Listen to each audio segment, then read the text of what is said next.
पप्पांनी आईला मारून लाईटीच्या पेटीत ठेवलं। 6 वर्षाचा शिवम रडत रडत आपल्या काकाला सांगत होता। मंडळी, ही घटना आहे सांगली जिल्ह्यातल्या शिराळ्यातली। सध्या विवाहबाह्य संबंध आणि त्यातून होणारे खून हे महाराष्ट्राला सवयीचे झालेत।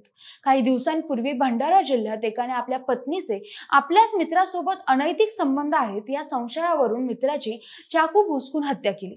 तर काही दिवसांपूर्वी कोथरूडमध्ये आपल्या आईशी प्रेम संबंध आहे म्हणून मुलगा आणि बापाने एका तरुणाची हत्या केली होती। कधी कधी या संबंधात अडसर ठरत असलेल्या पतीची किंवा पत्नीची हत्या केली जाते आणि अशीच एक घटना सांगलीत घडली। सौरभ, मुस्कान, साहिलचं प्रकरण अजून देशात गाजते। त्यातच आता चारित्र्याच्या संशयावरून सांगलीच्या शिराळा तालुक्यातील मांगले येथे पतीने पत्नीचा गळा आवळून हत्या केल्याची घटना उघडकीस आली आहे। पतीने हत्येनंतर पत्नीचा मृतदेह विद्युत पंपाच्या पेटीत घालून ठेवल्याचं उघडकीस आलंय आणि ही सगळी घटना आज आपण जाणून घेणार आहोत। नमस्कार, मी काजल आणि तुम्ही बघताय विशेष मंडळी। 4 दिवसांपूर्वी मंगेश कांबळे आणि त्याची बायको प्राजक्ता 2 मुलांसह मुंबईवरून आपल्या गावात परत आली होती। 8 वर्षापूर्वी त्यांचा आंतरजातीय प्रेमविवाह झाला होता। दोघांनाही 6 वर्षाचा मुलगा आणि 3 वर्षाची मुलगी आहे। मंगेश मुंबईत कामाला होता। आपल्या बायको मुलाला घेऊन तो मुंबईतच राहायचा। पण 4 दिवसांपूर्वी तो आपला सगळा बाडबिस्तरा घेऊन मुंबईहून मांगल्याला परत आला होता। तसं हे कांबळे कुटुंब मूळचं कोकरूडचं, पण गेल्या 15 वर्षापासून त्याची आई आणि भाऊ निलेश असे दोघे जण मांगले वारणानगर रस्त्यावर ज्योतिबा मंदिराच्या समोर रामचंद्र वाघ यांच्या कौलारू घरात भाड्याने राहत आहेत। गेल्या 4 दिवसांपूर्वी मंगेश आणि त्याची पत्नी प्राजक्ता व 6 वर्षाचा मुलगा शिवम, 3 वर्षाची मुलगी शिवन्या मुंबईहून आई आणि भावाकडे राहायला आले होते। इथपर्यंत सगळी गोष्ट नीट वाटत असली तरी या चौकोनी कुटुंबात बरेच वाद होते। मंगेश सतत प्राजक्ताच्या चारित्र्यावर संशय घ्यायचा आणि त्यातून त्यांची सारखी भांडणं व्हायची। 27 मार्चला गुरुवारी सकाळी मंगेशचा भाऊ निलेश त्यांच्या आईला घेऊन देववाडीला आपल्या नातेवाईकांच्या रक्षाविधीसाठी गेला होता। घरात 2 मुलं मंगेश आणि प्राजक्ताच होती। मंगेशने भयंकर दारू पिलेली होती। सकाळी 10च्या दरम्यान पती पत्नीत वाद झाला होता। नंतर त्या वादाचं रूपांतर हाणामारीत झालं। त्यानंतर हे भांडण बरेच विकोपाला जाऊन मंगेशने प्राजक्ताचा ओढणीने गळा आवळून खून केला। खून करून मृतदेह बाजूच्याच खोलीत नेला। त्या खोलीत घर मालकाने ठेवलेल्या मोकळ्या 2.5 फूट बाय 2.5च्या विद्युत पंपाच्या पेटीत ठेवला। बसत नाही म्हटल्यावर हात पाय मोडून मृतदेह कोंबला आणि पेटीचं दार झाकलं। त्यापुढे बॅग ठेवली व पेटीवर अंथरून ठेवलं।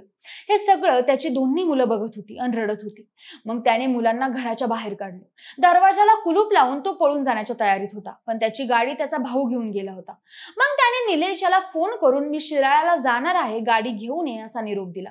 त्यानंतर निलेश देववाडीतून मांगलेत आल्यानंतर मंगेशने भावाकडून गाडी घेऊन तो शिराळ्याकडे निघून गेला। याच दरम्यान मंगेशचा 6 वर्षाचा मुलगा शिवम दारात रडत होता।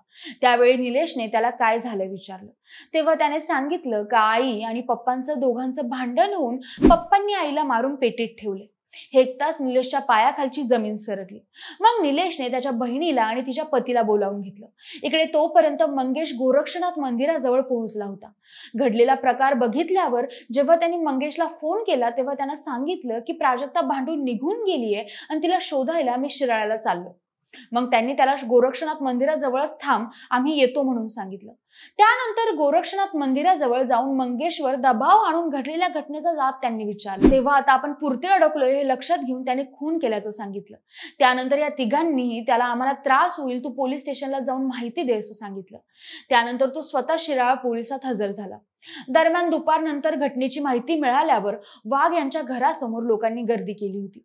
शिराळा पोलिसांनी मयत प्राजक्ताच्या आईला आणि इतर नातेवाईकांना घटनेची माहिती दिली। प्राजक्ताचा मृतदेह सायंकाळी शिराळा उपजिल्हा रुग्णालयात उत्तरीय तपासणीसाठी आणण्यात आला होता।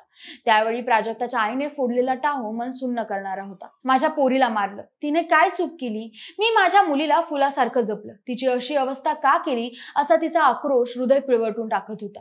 या प्रसंगी रात्री उशिरापर्यंत उत्तरीय तपासणी व घटनेची नोंद करण्याचे काम सुरू होते। शिराळा पोलीस ठाण्याच्या आवारात प्राजक्ता यांची मुले मावशीच्या कुशीत केविलवाण्या चेहऱ्याने बसली होती।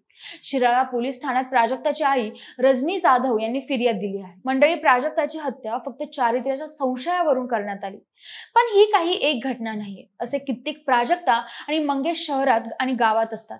कधी संशय तर कधी संबंधांमुळे त्यांचं वैवाहिक आयुष्य मोडकळीला आलेलं असतं। मग जेव्हा हे संशयाचं भूत डोक्यावर बसतं तेव्हा कुणीतरी त्यात बळी पडतं। सध्या या घटनांनी महाराष्ट्रात जोर धरलाय। मंडळी, या सगळ्या घटनेबद्दल तुमचं काय मत आहे कमेंट करून नक्की सांगा आणि सोबतच विशेष महामारीला फॉलो करायला विसरू नका. धन्यवाद.